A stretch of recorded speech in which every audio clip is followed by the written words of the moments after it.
All right, Tamara. Tamara, where are you from? Where'd you grow up? Hartford, Connecticut. And tell me about your family growing up. Um, so growing up, I had a pretty good childhood. At least I thought at first, for the most part, it was okay. I was adopted at 9 months old, and I was adopted into an African American family, and that's all the family I have known for the most part. They are my family. It was 7 of us all together, and it was fun with holidays and parties and things of that nature. But every family have their ups and downs and problems that a lot of times are not spoken of. And growing up, I was raped and molested, from 7 to 13 years old, from what I could remember. And That was in their family? yes, and I never said anything because I was told that if I didn't, I would go back to DCF, and that was scary for me being a kid. And so I never said anything until I was 36 years old. And even still, like, it's still as if it never happened. But my mom always told me that you forgive, but you never forget. So that's what I'm working on now. Is trying to like forget, but I will never forget it. How old are you now? 41. 41. So it was just a few years ago.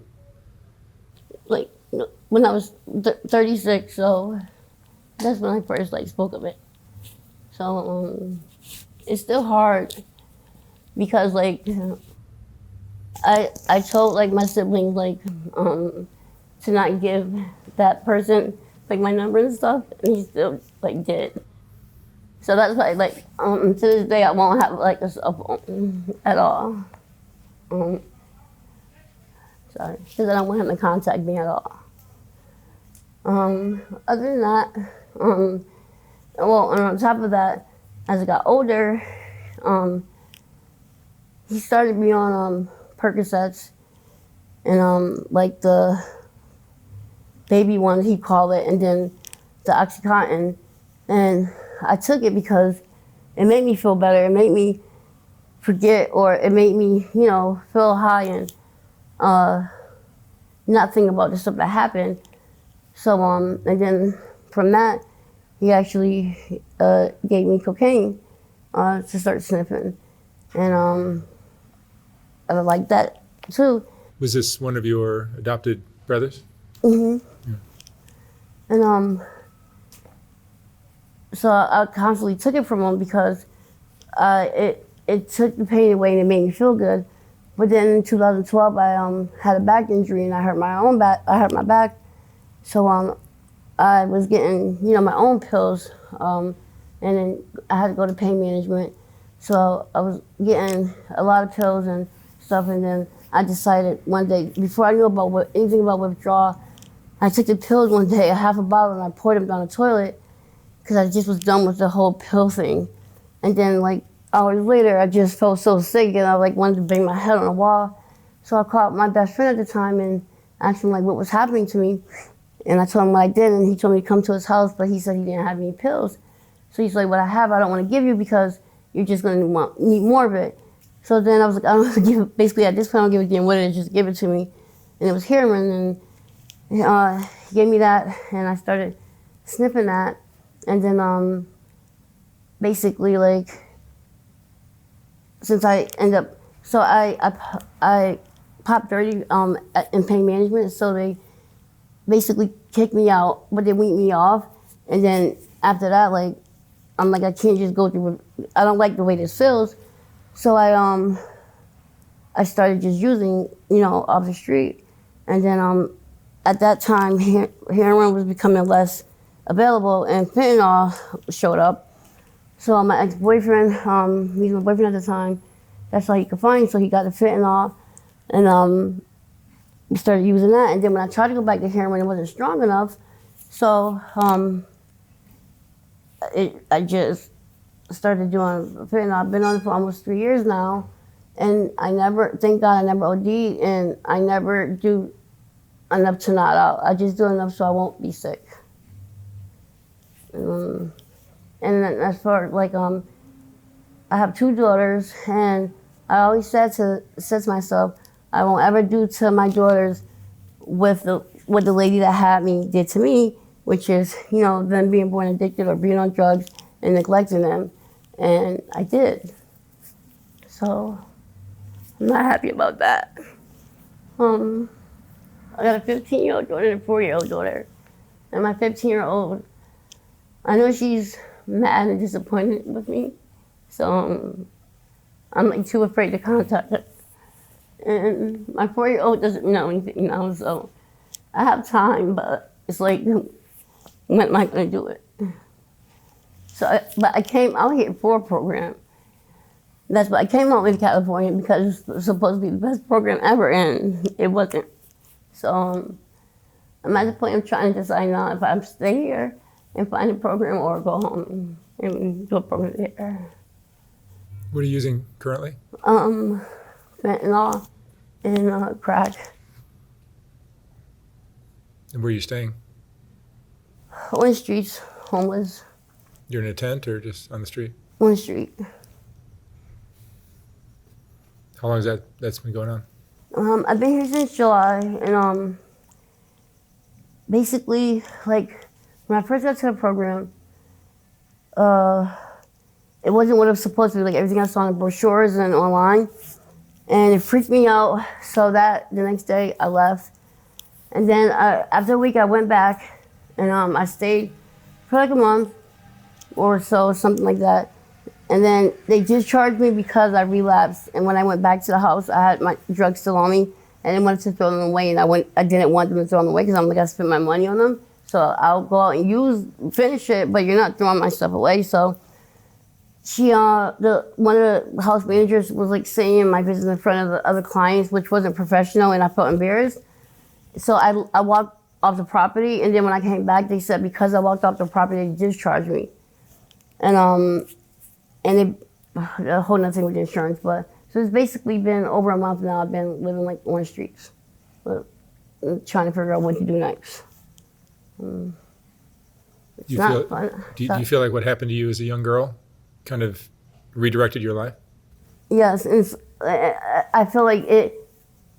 I always say it ruined my life, because no matter what, like even being in, before I came here, I was in a 15-year relationship with my ex, and before that, as far as like being sexual in any relationship, I hate it. Even to this day, it messed up my life, and I feel like in every aspect, because it made me like the person who I am, which is like I'm more outspoken now. Like maybe years ago, I probably never did this interview because I was so shy and scared. But my ex actually helped me with that. He's like, you can't keep letting people like just beat up on you, and you gotta get stronger. So like, I don't let people do that to me anymore. But it's always gonna be there because I can't take that part out of my life. No matter how much I try to forget it, it's there. Like it ruined my life. I feel like, so. I feel like at the end of the day, like, I'm always gonna need something to like help me with what happened. And the only thing that helps so far is the drugs. And a lot of people think it's excuses, but it's not. Like it's the truth for me. So until I can find something else that helps me, I'm gonna continue to do what I do. And a lot of people say, well, your daughters should mean enough to you to stop. And they should, but they don't. And I love my daughters to death, but sometimes people go through things in life that other people don't understand. And I don't think people understand that you're trying to escape the pain from what you exactly. went through. And that's the only thing that has helped me so far. And my daughters, well, they mean everything in the world to me, but I just hope that nothing like that ever happens to them, you know? So they don't have to know how this feels. What's the hardest part of this lifestyle for you? You must get depressed, I would think.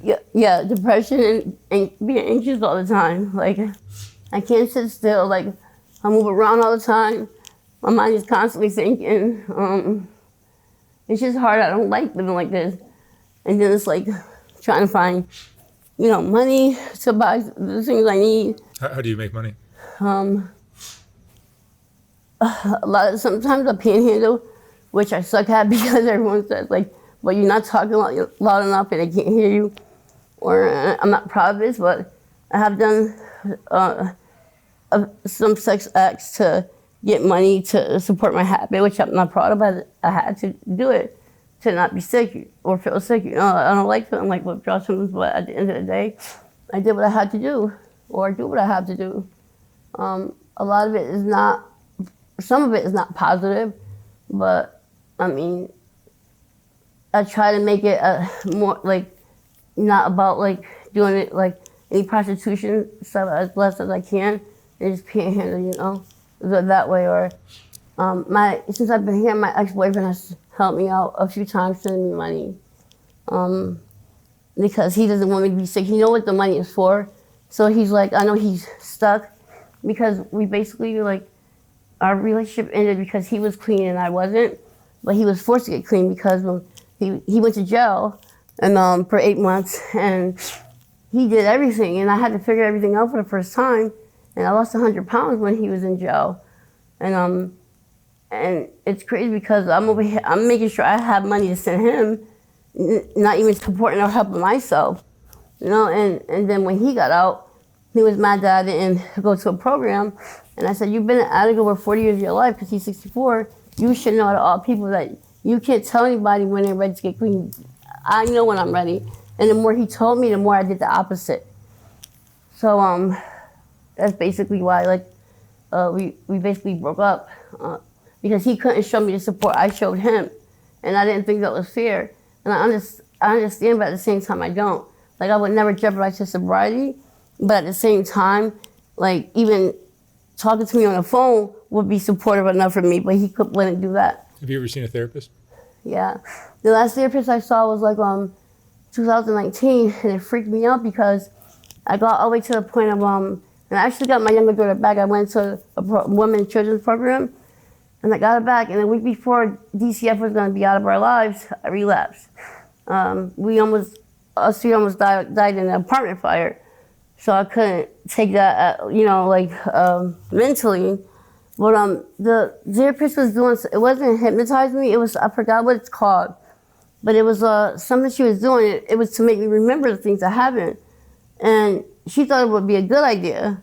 And it got to the point where I would start remembering these things, and I got worse. I wanted to kill myself because I couldn't take remembering things I didn't knew happened. I knew it happened to me, but I blocked it out for so long and wanted to forget. It was out of my mind. But then when she was doing these things, it started coming back. So I stopped going. How does talking about it now affect you? I honestly, even though crying and stuff, I feel my heart doesn't feel as heavy right now as it would feel before. And I feel because I know I have even though to him, of course, no one's gonna sit there and say they did these things or whatever to me. I have no reason to lie about stuff. I have no reason to feel like my whole life was ruined. I have 2 college degrees. I went to university. I graduated in 2006. I'm not doing nothing with any of my degrees. Why would I just throw my life away like that for no reason? So he can sit there and say it didn't happen, but even when my mom passed away, he was trying to give me $300 to not say anything, because I don't know, maybe he just felt like at some point it was gonna come up, and I didn't take the money. I walked away. Yep. What's your biggest regret? Not telling my mom. When you were young? Mm-hmm. Yeah. Not telling her. And not sticking up for myself. Even though I was a kid, I felt like maybe, as I got older, 12 and 13, I should have pushed myself, tried to escape more, instead of just saying, oh, well, if I escape and tell, then I'm going to have to leave his family. I should have not listened to him. So I regret that. What's your greatest strength? I feel like sticking up for myself because I always like let everyone bully me down to my family, you know, and I don't know, like I don't do that anymore. I stick up for myself. I love myself more now. Even though a lot of times it might not seem that way, but I do. Like just being there for me and, you know, and hoping that one day that I will be able to get off drugs. I'm always gonna be an addict. It's just whether I choose to pick up or not. So I'm hoping one day soon that I can like decide whether I'm gonna continue to be. I feel like I can't even answer that because I could stop and then I could always relapse at any point in time. I feel like it's always gonna be hard for me. The way my life ended up is always gonna be hard. Like people look at it like me being adopted into the family was the best thing. Yes, it was the best thing, but they don't know the inside details of it. So because of that, I feel like I'm always gonna have a hard time. Like the other day, like I was going through withdrawal, and it's because what I'm trying to do is let my body, like as soon as I feel the first withdrawal symptom, don't go to use, like try to stick it out more. And I was trying to stick it out. And I honestly said, I was like, I wish I could just die now. Like, I won't feel any pain anymore. Like, I'm just tired of everything. So, like, I really felt that way one day last week. Like, I didn't want to live anymore, but I know if I really wanted that, I could, you know, whatever. But so I know I really don't want it because I didn't do anything to make that happen, you know? It's just hard a lot of times, especially being out here, not knowing anybody. And then, to me, a lot of the people out here are mean. Like, even me asking for directions, like, they're mean. So, I think that's it, too. Like, they say I haven't found the right people or been around the right places yet. What's your greatest fear now? Is me passing away and my family not knowing about it, or like not know what happened to me, and like me just like disappearing in thin air, and like my family moving on without me. Have you OD'd? Nope. In the 3 years I've been on fentanyl, I never OD'd, and I never like did enough to not out because I just like do enough to not feel sick, and then even if I get it from the same person, I still do the same thing. I just do a little bit because you don't know how that batch is, you know? So I'm scared of that.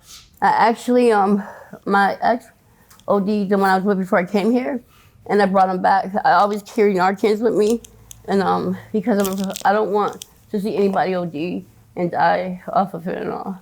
Tamara, what would you say is the most important lesson you've learned in your life?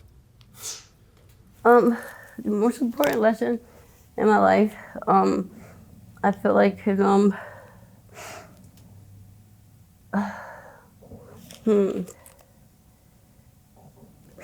I feel like sticking to what I say I'm going to do. Like I've been like, this has made me a big procrastinator too. I don't know like why. And a lot of the thing is like I did a lot. Like I would love to please my mom, like my mom that adopted me. And I think when she passed away, I didn't have anybody to please anymore or really help anymore. So I felt like I became like I don't know, I want to say a couch potato, but I feel like I just feel like I would have did something different as far as like keeping up with things like jobs and stuff like that, you know, and going back to school sooner because I would like making decisions on that. Like I wanted to get my master's, but I feel like now I'm to the point where I feel like I'm getting too old to do that. So I would say like just doing what needs to be done in a timely manner and stop putting things off, because I put it off to the point where it don't get done. Just like me saying I got to figure out if I'm going to stay here, do a program, or go home. Like I should have been figured that out by now. But it's like, I don't know what's stopping me. It's like I'm afraid to get clean. because then I felt like I'm not going to have anything to make me feel better anymore. All right. Tamara, thank you so much for sharing your story. Thank you. I hope you figure out a way to get out of this. I hope so too. Thank you very much for listening to me.